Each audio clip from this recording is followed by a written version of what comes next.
Hi, everyone. This is Rico Figliolini, host of Peachtree Corners Life, and today, Prime Lunchtime with the City Manager.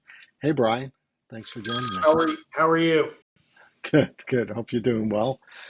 Uh, Can't complain. yeah, going into 4th of July weekend. Before we get started, though, let me just say thank you to my corporate sponsors that support us and the things that we do, both in print and on digital. So, Eli from EV Remodeling, here based in Peachtree Corners, and who lives in Peachtree Corners, supports us every day in the things that we do and the journalism that we put out on our magazines as well as in our digital work. EV Remodeling, great place to, if you're looking to remodel either a small kitchen or a whole house remodel, they're the ones to look at. You should go to evremodelinginc.com, check out the site. They do great work, so don't let that put you off because the great work, some people look at it and say, I don't know if I can afford that. But trust me, he does a great, great job and he's at a reasonable place to be. So check him out. Our second lead sponsor is Clearwave Fiber. Clearwave does business internet as well as home. They just came on about a month ago, and they're a good corporate sponsor of ours, supporting the things that we do.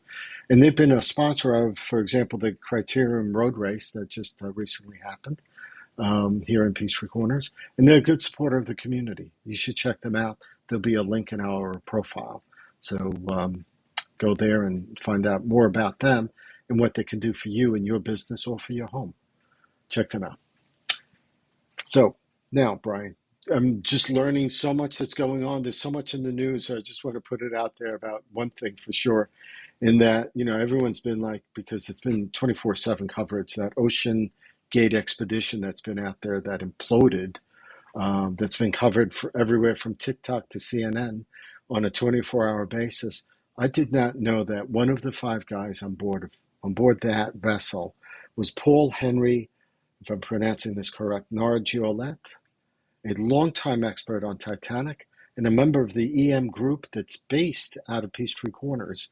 And that group actually puts these exhibitions. I've been to like the Titanic exhibition and the Bodies exhibition. They put those on, and if anyone has seen those, they're based right here in Peachtree Corners. Just amazing how much stuff is here that we don't know. You know, It is kind of cool to sometimes uncover hidden gems in a city that, you oftentimes, especially if you've been here for a while, be like, yeah, I know Peachtree Corners.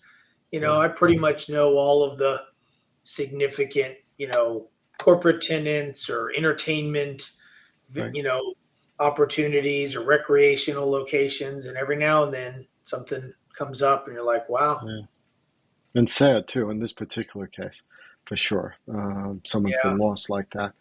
But to know that a company like that actually is based out of our city of 45,000 people is really interesting The only to know. company that has rights to Titanic artifacts for them to actually recover artifacts from the site. So yeah, Yes, that's a significant amazing.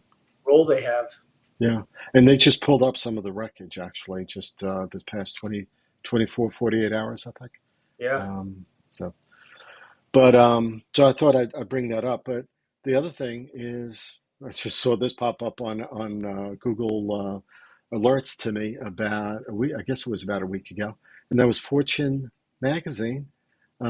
Through all they do, decided that Peachtree Corners is the best place for families to live in the state of Georgia. I think we're in the top 50 of their picks, even 19 in the country. 19. That's like, and did they? I don't even know if they reached out to the city at all to do any, or if they did their own research and that's how they found us. We were as surprised when it came out as anybody. So they did not communicate with us. If you read the article, they go into depth as to the data metrics and Yeah, sources of data that they pulled from. And, it's important because sometimes you see a lot of these lists. yeah, And, you could probably argue that in some cases there may be a little bit of subjectivity in some cases, but hmm, generally these lists, especially since this wasn't a list where we were notified, we didn't yeah, provide any information, right, there wasn't a voting process No, of there the city wasn't. that gets the most votes. We Yeah, literally had no idea. They tried to drive it based on data from everything from the Census yeah, Bureau to Johns Hopkins database on thing. I mean, there's a long list of yeah, uh, yeah. data sources, governmental or otherwise. But at the end of the day, there were a few communities that you might see in some of these lists that were eliminated because they did eliminate communities that had a median home income that was so Mm, high that yeah, it was considered not a good place for a family to go because it wasn't, yeah. just cost prohibitive. And then there were a few communities, and this is nationally, not just in Georgia, but a few Sure. communities removed that did not have um, a level of diversity that was in keeping Ah, with, that was outside okay. of kind of a band. So if you had some communities that were so homogenous Mm-hmm. in one area, not just two, all white or all black or all Asian, just Right. any community that had too much homogenous population Mm-hmm. numbers. They wanted ones that were, again, for families of all Right. kinds. Right. Right. And then at that point, beyond those communities removed, their metric were around, with families, you want, you have lots of needs. You have housing needs. So are Mm-hmm. there diversity of housing options and pricing levels and, Right. and size, which we obviously it made it diversity of entertainment and recreational opportunities. Mm-hmm. The quality and diversity of offerings for schools because families have kids and you may want private school, you may want public, you may want whatever. Diversity of jobs, Right. whether it's service based, you know manufacturing industry, Mm-hmm. commercial, blue collar, white collar, whatever. So they want a diversity of jobs and quality of jobs, and then quality of healthcare, Yeah. because there's obviously families from having younger kids to need it to also. They talked about the fact that many families have you know parents of adult children that are needed to come back to live with them, or you move them close to you because you've got to Yeah. take There's a care of bit of them. that going on. Sure. Yep. Sure. So there was, that was a metric that was considered, and even technology and the ability to have high speed internet Mm-hmm. access because you've got more work from home or virtual classroom or whatever. So all of Sure. those things were taken into consideration, and they said that, look, when it comes to all of that, we're a great place to live because we don't control all of it. Sometimes Mm-hmm. we only have influence, some influence, of varying degrees. Yeah. We don't control the school systems. Right. We do have certain roads in the city that are state routes and they're, managed by the state.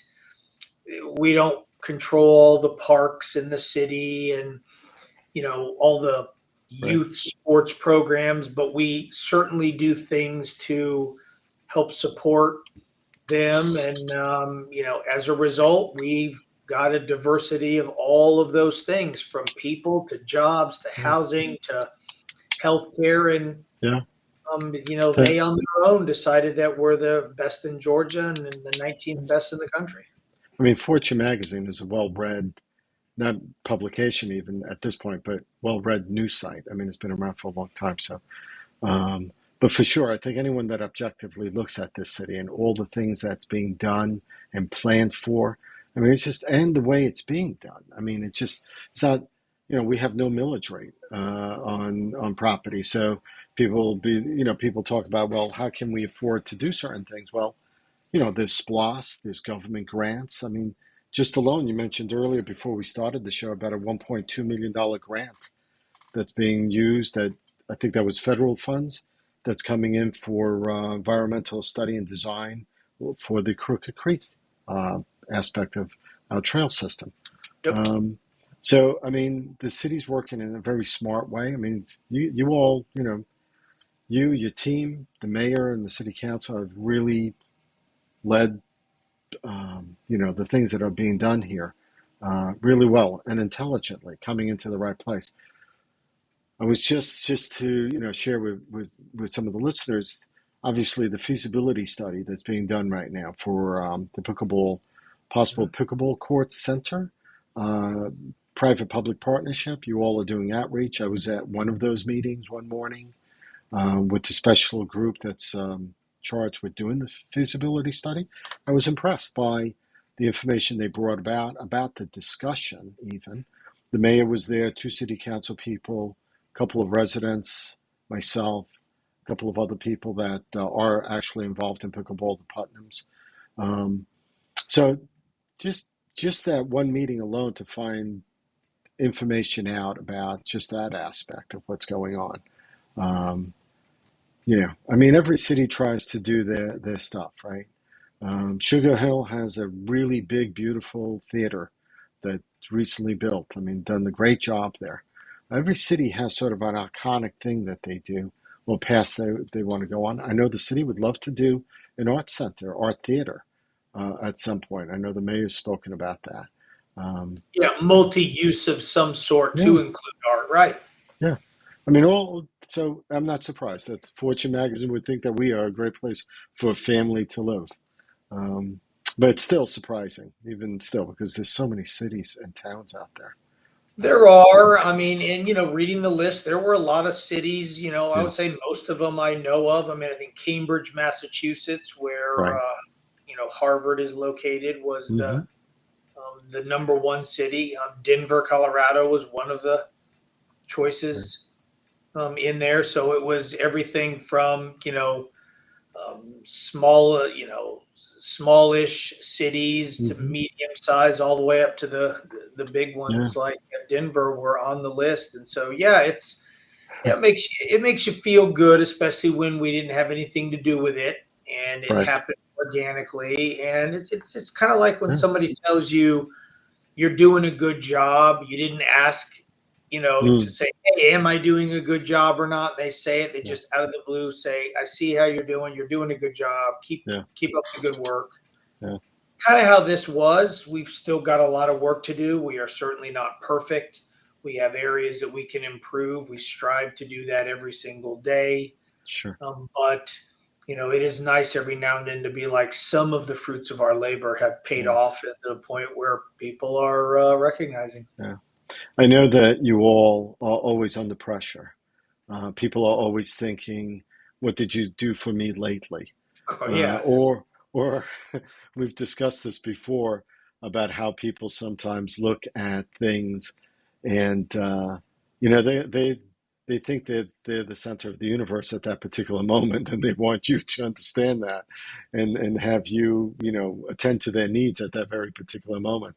Um, so yeah, I mean, all those things are I'm sure drive some of this as far as feeling good about what you're doing, knowing that Well, you've done some good stuff.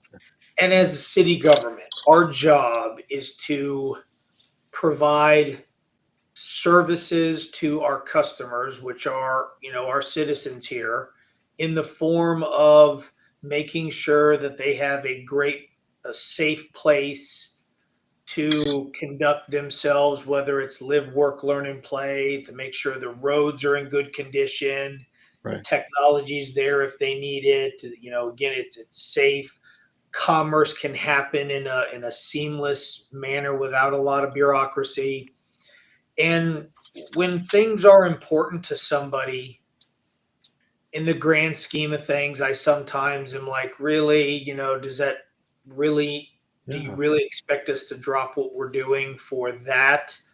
But to some people, we try to really remove ourselves from that and say, look, Hmm. if things are important to people only through the lens in which they look at it.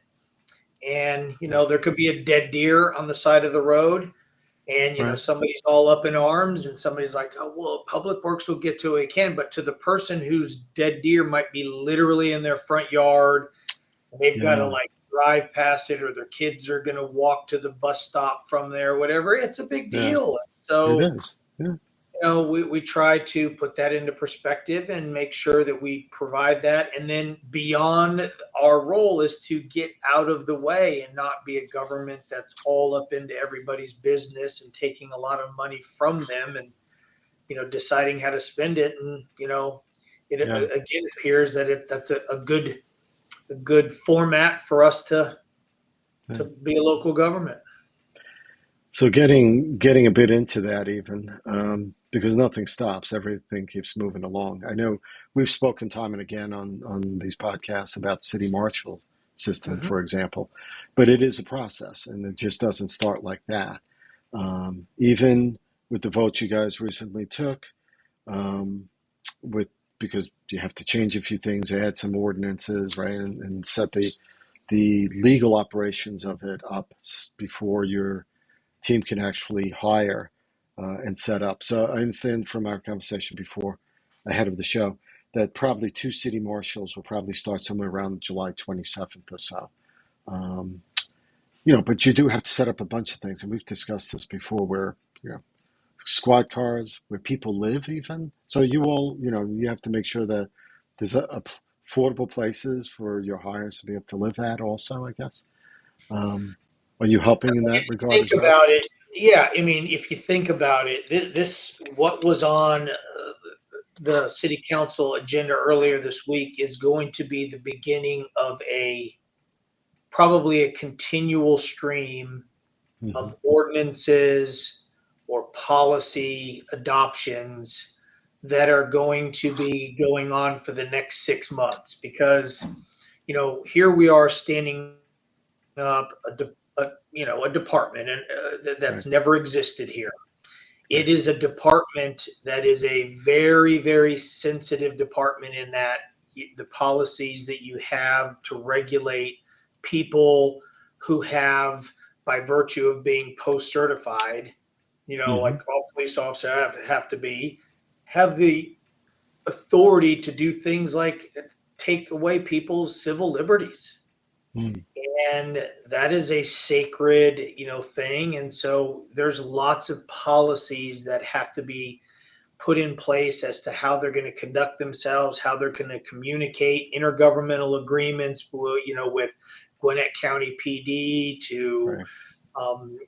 down to what is going to be our use of force policy. Hmm. High speed pursuit, are we going to you know, have them concentrate on area A or area Z, or, Hmm. all these kind of things. You got equipment purchases, you've got, Right. all those kind of things. So it's a major muscle movement, and we're Yeah. going to do it methodically.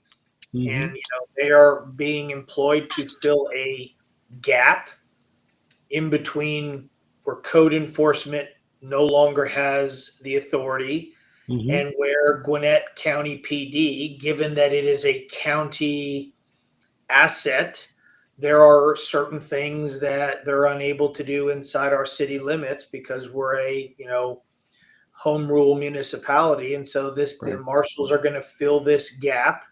But they're not going to be out, they're not going to be running radar on the roads to get tickets. They're not going to be, Right. doing, you know, Yeah, we they're talked not about going that. to be How? going calls for service. Yeah, they're Yeah. not answering 911 calls. I mean, Gwinnett County Police out of West Precinct is still our police department.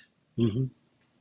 But So, we and have this, marshals now that are going to right. be able to do some things and, Right. and concentrate on some areas that Gwinnett County PD either can't or doesn't have the resources, given their personnel staffing Right. challenges that they don't have, and we're going to be able to fill that gap. Yeah, and so for people to understand, I mean, we do have an intergovernmental agreement with Gwinnett County for a certain amount of, I guess, coverage and of police officers in the area during a period of time. I don't know the details if that's actually handled that way. But whatever service level we have is not going to change. We're just augmenting with City Marshal to do other things that, like you said, Gwinnett County can't do because of resources. They choose not to do because of lack of resources, like enforcement, code enforcement, is Well, not something they want to do. correct. And a good example of where this might come in handy, that it's important to us, and not to say it's Hmm. not important with that PD, but it would be something that they may just and have said, hey, we just don't have the manpower to do it, would be Yeah. the uh, the challenge we're having when Norcross High School is in session Uh-huh. with students cutting class and walking through the woods into the rear parking lots of some of Yes. our businesses Hmm. that border the back of Norcross High. We're working on a number of things to resolve it, but having a patrol during certain hours, just the President's Patrol, to kind of let the kids Hmm. know, okay, there's somebody here. Gwinnett just doesn't have the manpower to do, because Right. they're just responding to calls for service through 911 and other things. But it's important to us. And so this is going to give the city the opportunity that when it's more of a, call it, ground level versus 30,000 foot level of importance, we're going to be Hmm. able to say, hey, I want one of you to be patrolling between, say 9:30 and noon for a few mornings, because that tends to be Hmm. when the kids are cutting class. And they can do it because that's an asset we control. Right. If they do catch some kids doing something, they are going to have the authority to detain them, to turn them over to their parents or the school, or if it's worse than just trespassing, even over to, and they're over Yeah. 18 years old, it could be turning them over to Gwinnett PD, Yeah. because they were caught in the commission of a felonious crime. But Yeah. that's an asset we will now have, that Gwinnett just is like, look, we're not saying it's not important, but we have calls for service that are more important. And so Yeah. those are the kind of things that we can do. Cool. And that, and that's out of existing operating funds and stuff like that. So it's not adding. There's no talk of a millage rate uh, to cover that. Um, Move on. Let's move on quickly to the feasibility study. That's going to be almost finished, I guess, in another few weeks on that pickleball center Yep. feasibility study. And then how long before they actually give a report back to the city? Oh, probably actually only in a few more weeks. Okay. And they're really going to provide, call it a scope of a pickleball facility that would fit three different categories essentially. One would be, what size facility would it take for us to create a pickleball facility that was essentially only oriented to meeting the needs of ongoing league play, Hmm. Alta, USTA, or what is it, Okay. Pickleball Association of America, or whatever kind of league play, just the ongoing stuff. That's the kind Right. of the lower level. Then the middle level would be, what size facility would we need to be facilitating the construction of for us to be in the running for regional weekend tournaments? That would be Hmm. like ones big enough for the Southeast, Right. not necessarily the national ones, because that one, so that's the middle one. And then the top Right. tier, which would probably only happen if we partner with, say, a Lifetime Hmm. or a Fields Club or both, and have them transition tennis courts into pickleball. And we would make a submittal to, the National Yeah. Association for a national tournament. But that would be, what size do we need to do to compete at that level? And, Right. you know, that's the level where you're competing against facilities in places like Florida and Arizona and even Southern California that are really getting into some big, Oh scaled my stuff. God. Yeah. You're Yeah. talking 50, 60, 70 courts. Yeah. So, that's going to probably take partnership, but at least we'll know. So we're going to know the three, levels of facility size Hmm. it would Hmm. for us to get a pickleball facility with a private partner and maybe use it as an economic development tool, whether it's Right. for, to enhance an area of the city that's got a lot of activity and really, or it's a redevelopment opportunity to go and put it in an Hmm. area of the city that could see a little bit of a shot of it, Yeah. adrenaline in the arm. So this will give us what that is, and then we'll take that scope and we'll start looking at specific areas, start maybe talking to potential private partners who may want to be involved in the construction and operation of this. Our Hmm. intent is not to be the sole, funding source to construct it, nor do I want to be involved in operating a facility. Right. Plenty of times happens. Hmm. Cities and counties run them all the time, but it just gets into Well, it's mission creep of size of right. government. I would Right. prefer to, It's not like out we. like we've done other uh, services. It's not like we have a parks department or wanting to create one. Like Duluth has a parks department. That's a whole different animal. Being budgeting that and taking care of your own park system.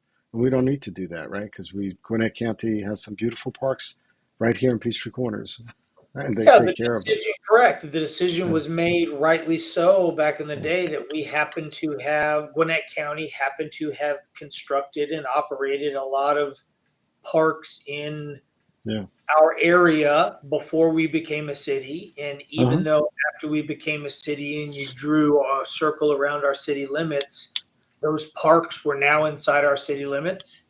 Right. County was doing just fine operating it. People still Hmm. get to use it. It's not like you all of a sudden couldn't do it. So Yeah. Pinckneyville Park and Jones Mill, or excuse me, Jones Bridge Park and Simpson Wood and places like that, Holcomb Yeah. Bridge Park. And why would we need to stand up our own and Uh, construct additional ones when we already had it? So absolutely. that's kind of the Yeah. stance that we're taking here too. Yeah. Which is good. I think based on what the consultants were saying originally, I think they were saying like something like this, once it's decided, could take anywhere from 18 months to 3 years to develop. But they also agreed that, based, I think, on a couple of city council people there, also agreed that that's way too long and that probably it could be done in a lot less time. We're talking about maybe within a year even. Um, so it's good, because I mean, you don't want to be planning something 3 years out and then all of a sudden something else shows up during those 3 years. Um, but good to see some city council people are willing to move faster, if Yeah, that's what. they recognize there's a little bit of an arms race going on Yeah, with pickleball, and which one can get to the finish line first with something that's drawing activity, and that yeah, would probably, not necessarily definitively, but probably result in others backing off. Like if hmm, Dunwoody built a big facility just outside of our yeah, city limits, I doubt we're going to want to do that because we're fighting for the same crowd. It's not going to be as right, utilized. So there's a little bit of a race right, to see if we can get to a certain level yeah, first. And yeah, yeah, I believe that we could potentially move a lot quicker if we find some good private partners in a good yeah. location to do it. Yeah, I know you guys went on a tour sort of the city to different locations to see what could be used. Even at that same meeting, the mayor, um, because we can multitask, we can chew gum and walk at the same time. He also said that just because we're doing this doesn't mean that an art center or multi-use center like that can't also be in the plans.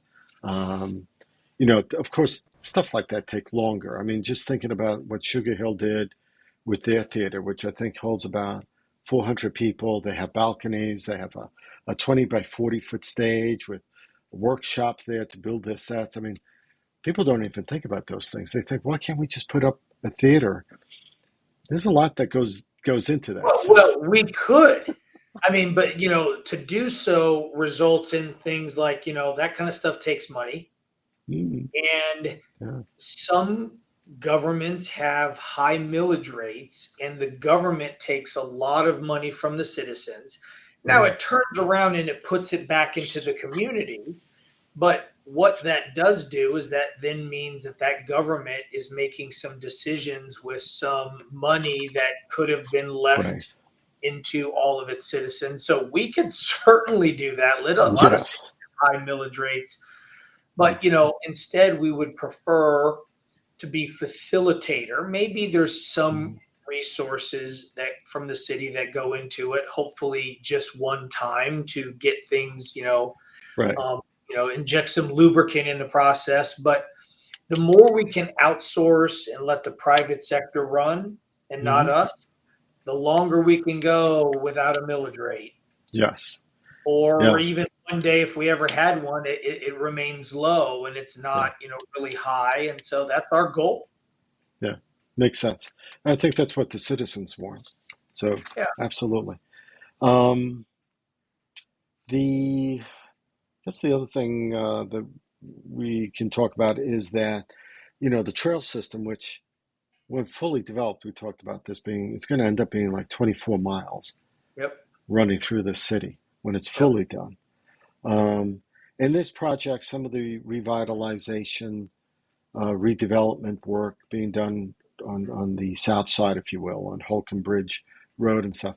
I know that there's been some property acquisitions happening to be able to end up putting trailheads to expand the trail system through Crooked Creek and parts of Peachtree Corners Circle down outer Peachtree Corners Circles, maybe? Is that what we want to call it? It's like, Yeah. So the mm, section of Peachtree Corner Circle in between Holcomb Bridge and Peachtree Industrial Boulevard, mhm, which, by the way, I don't know if you saw in the city council meeting last night, council authorized me at a request of the state, the section of what we call PIB yeah, from our city limits with Doraville hmm, all the way up to the split. yeah, That is going to be renamed just Peachtree Boulevard, just like Doraville and Chambly did south of us. okay. I So said, a few years ago, Chambly, Doraville said, look, PIB is not the industrial, doesn't have the industrial component to it like it did. We don't like having that. And so they went through the process of just dropping the industrial. yeah, So all of that section of 141 that's in Chambly, all of it is in Doraville, all the way up to our city limits. It was just Peachtree Boulevard. Well, the state is finally is in the hmm, process of making the signs that you right, see that are above 141 as you're getting right before the split. That if you see it, you can barely read the letters now. You can't read yes, it at night, right, heading north into the city. For 5 years, 6 years now, our public works department director has been pushing to say it needs a change. And George DOT was like, we're going to put it in a list of other cities and we're going to do it all at once. And there were mm, other reasons. But anyway, they're finally ready to make them. it's And amazing. they reached out. One of the state transportation board members reached out to us and said, hey, they're making it. Do you guys want to go ahead and have that section changed to just Peachtree Boulevard? And so council was like, sure. So mind you, that'll be to the point where you have the split. And of Right, course, when you hit the split, if you stay to the left, which is what 141 does, the state route stays to the left. hmm, That then becomes Peachtree Parkway. And so State Route 141 will no longer have any industrial name as to it. part of its name. Yeah, If you stay to the right, that then gets into county maintained road inside either Norcross or Berkeley mm, Lake, and it goes back and forth as you head north. yeah, That's a different process. There are more businesses on that section. Other governmental entities are involved. I don't know if that will ever happen, but that would be more discussion. But at least in this right, case, while you're on State Route 141, at some point before too long, there will not be an industrial yeah. as part of that name. So they'll actually replace the signs at some point, so then you can Yes, read it. that's Okay. correct. And so that sign, when it's replaced, so you can read it, Yeah, Will not say Peachtree Industrial Boulevard anymore. It'll right. just be Peachtree Boulevard. Yeah, that's terrific because every time I pass that sign, I'm like, we've redone our signs and everything. It so looks so bad. It It's like, does. where are you heading into that they have not changed that sign? It's I just like mean, five, ridiculous. 6 years we've had that, Yeah. and periodically. But anyway, on the trailhead, there's a section of Peachtree Corner Circle that our trail system is going to go across. And so, in addition to acquiring property that we'll be able to construct it, Mm-hmm. we want people to be able to get on the trail at locations that you can just drive to it. It has a parking lot. You get Mm-hmm. out and then you walk on it. We're going to create some trailhead areas like that that'll probably have bathrooms, parking area, Okay. playgrounds, and it can Oh, there become will. a So we'll have playgrounds. recreational amenity for those Okay. apartment, residents Yeah. that live in the area. So I was wondering about that. So we'll have playground set up over there as well. Yeah, maybe, covered picnic table pavilions Okay. and picnic tables, things, a real recreational amenity. Okay. So not just a trailhead, really. There's more Not to just it a than that. parking lot. It'll be more than Okay. that.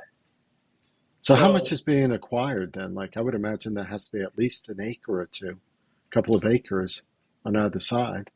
oh yeah, and more than that. Now, both of Yeah. the Yeah. sections are kind of are in wetlands areas. Mm-hmm. So they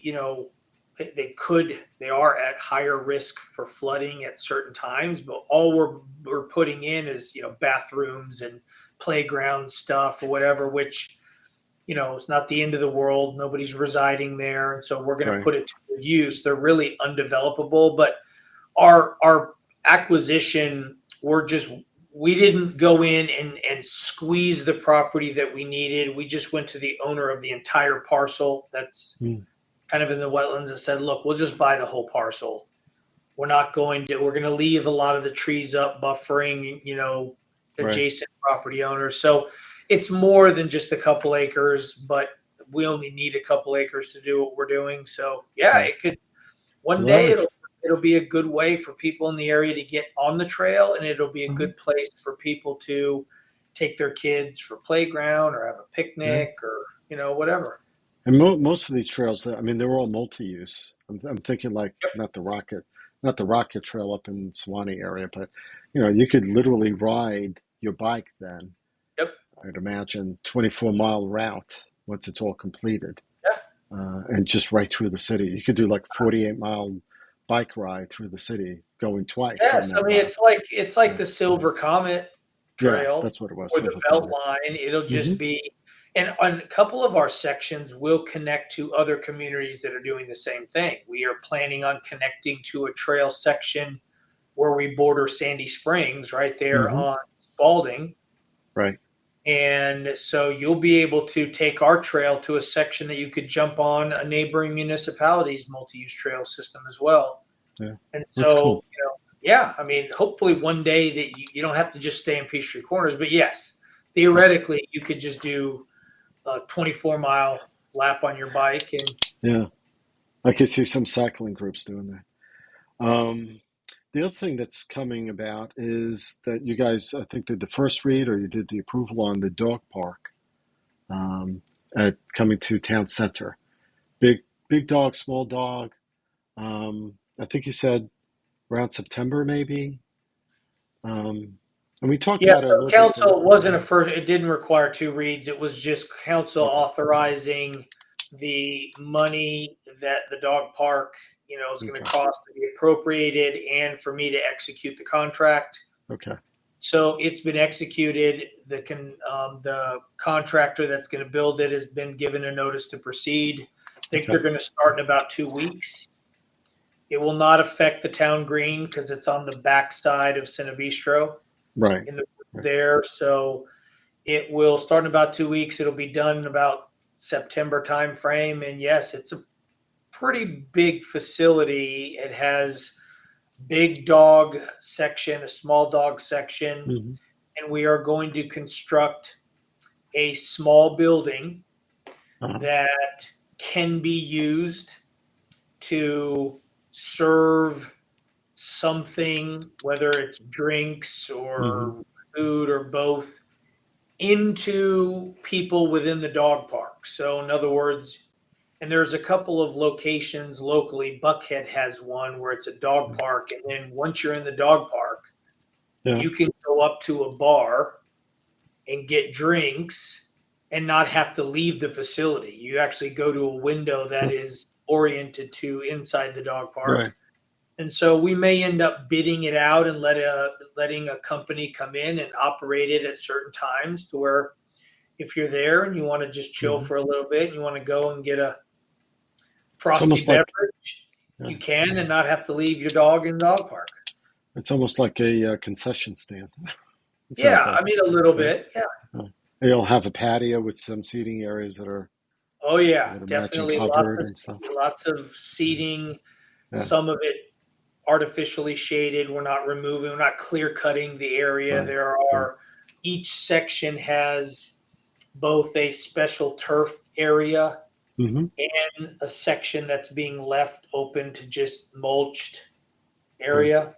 Okay. But it'll be used a lot, but it does increase maintenance Yeah. because we're going to have our crews, hose it off periodically. Right. Are they Probably gonna? pick up after people who don't do the right thing by picking up after their dogs in the dog park. Yes. God knows there are people like that. Oh yeah. Um, yeah, they never, no responsibility. God knows. Um, the restrooms as well, or no? Not in additional to the ones Okay. that are already out there. No. Okay. All right. Cool. All right. So, and that's coming in September. So that's starting like July 14th or so, somewhere around there, I Yep. guess. All right. Cool. So we've covered quite a bit. Um, Looking forward to more things happening. I know there's more things out there happening. Um, so city never sleeps, almost. We can't. We'll get left behind if we do. Yes, apparently. So there's always there are always things happening, even with Curiosity Lab. There's always an article we're writing about. I mean, we just had one recently about Audi partnering with the city and Curiosity Lab. That's in our newest issue of Southwest Gwinnett Magazine that's coming out this week. Actually, hit the post office today, so it's being dropped later this week. Today being June 29th, for those that might be listening to this a bit later. Yeah, there's stuff like that. We're doing another story, I think, covering Dell's startup that's Yep. taking place actually here in Peachtree Corners. Um, so we'll be covering that story. So there's always something that's going on, whether it's Atlanta Tech Park or Curiosity Lab, that whole big thing. Or so it's never a dull moment here, and it's no wonder Fortune Magazine thought we'd be the best place for your family to come and live. So it's just good stuff. It is. Brian, thank you for being with me today and sharing all the good information that you have. Always Appreciate. a pleasure, Rico. Thanks for having me. No, it's always, yeah, I love doing this. So great. And if anyone has comments or think that we should be discussing other things or have suggestive topics, either for these podcasts or for the magazine or anything, leave your comments. If this is on Facebook or YouTube, leave it there or email me. You can do that at editor@livinginpeachtreecorners.com, and that'll get to me. And And we yeah, have, Rico, if you ever get any of those, I'd be happy to have previously submitted topics that somebody was like, I'd really like, you yeah, guys talk about X. I got no problem with that whatsoever. You and I mean, we're just in the interest of time are skipping lots of other things yes, we could talk yes, about. yes. So I'm always open to things that, a listener wants to Yeah. hear us talk about. Good, good, because I'm actually developing. So besides developing a third magazine that will be surrounding. That's going to be called Atlanta Pickleball magazine. That's covering the north side, going north of Buckhead into the suburbs. Uh, but I'm thinking about doing some sort of live stream that's a real live stream, either on Twitter or on TikTok or something else, where we can talk and people can actually comment and ask questions as we're having a conversation. I Oh think yeah, that'll be. I got no problem if Would you? somebody live. submits a question. I've done Okay. that many a time. Yeah. So, I think that. that's you're able to get that no problem whatsoever. I mean, I've done my last city, there were callers that called in and Yes, I'm sure. it's not Yeah. even like you have to, send it via a written form. They just call Right. in and we're talking to them directly. Yeah, and I think that would be kind of cool to do that. So, I'm looking at that, whether it's on Twitter or TikTok or one of the other platforms that we could do this on, a live feed where we can have a back and forth and have live comments coming in that we can answer Yeah, or ignore because you never know what comes on those comments. But yeah, no, if you're all for that, I'll let you know. absolutely. Cool. Thank you, everyone. Appreciate you joining us. Remember, leave your comments and like us if you're listening to this on an Audible or one of these podcasts, whether it's on Spotify or Apple. Leave your review because that's how people find this as well.